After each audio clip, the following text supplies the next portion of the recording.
Okay, we're back, and in the previous segment, we were talking about what a constellation is and how they are now considered to be a region of the night sky that contains one of the traditional constellations. Now we want to talk about the brightness of stars that are in these constellations. And we need to go all the way back 2,000 years ago to the ancient Greeks. And the ancient Greeks, when they looked up into the night sky, they found the brightest star, and they would call that a magnitude 1 star.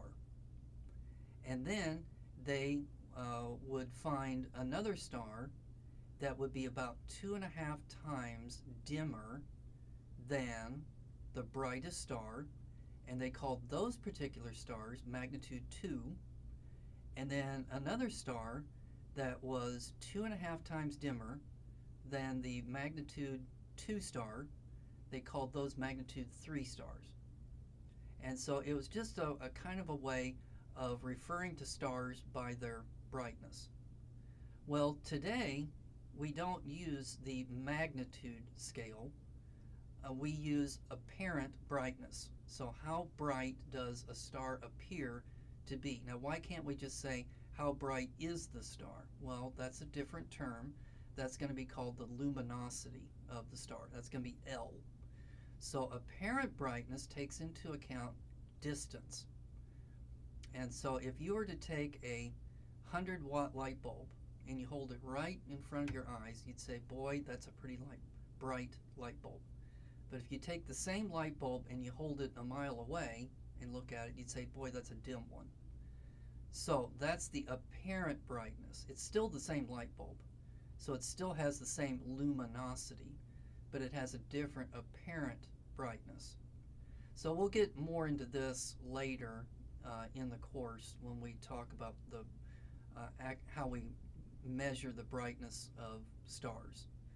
So just keep in mind that the F in this formula over here is going to be the apparent brightness of a star.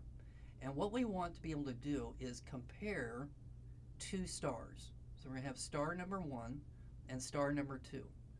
And star number 1 is going to have an apparent brightness, F sub 1, and it's going to have an apparent magnitude of M1. And then the other star is going to be star 2, so it's going to have apparent brightness F2, and then it's going to have magnitude M2. And what we want is a way of converting back and forth. So if we know the magnitude of the two stars, can we calculate how much brighter in apparent brightness are one star over another one? And so that's what this formula does, the one that is in the red box. So let's see if we can do a math problem involving it. So how many times brighter is a magnitude 3 star, that's going to be star number 1, compared to a magnitude 7 star? So that's going to be magnitude, or star number 2. And so we're going to write down the equation that the apparent brightness of star 1 divided by the apparent brightness of star 2 is equal to 2.51 raised to the change in the magnitude. So we know that star number 2 is a 7, and we know that star number 1 is a 3, so we subtract them. So 7 minus 3 is 4.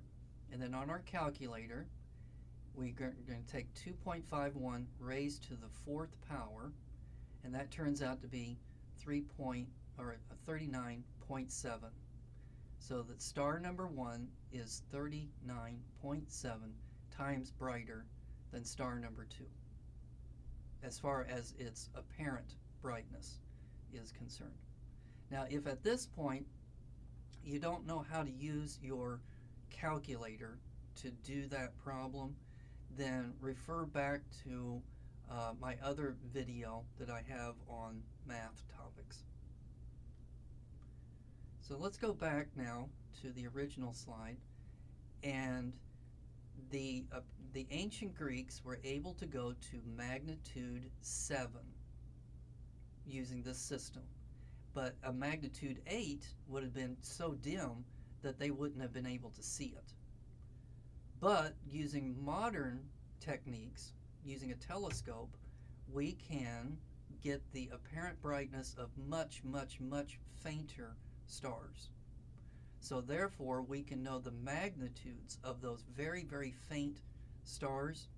So you'll see in the chart that's above the yellow and green chart there, you can see that some objects are so bright they actually have a negative magnitude associated with them.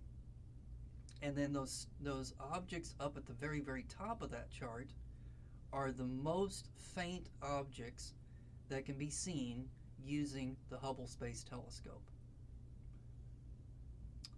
Okay, the next topic I want to talk about is how to locate stars, and we'll do that in the next video segment.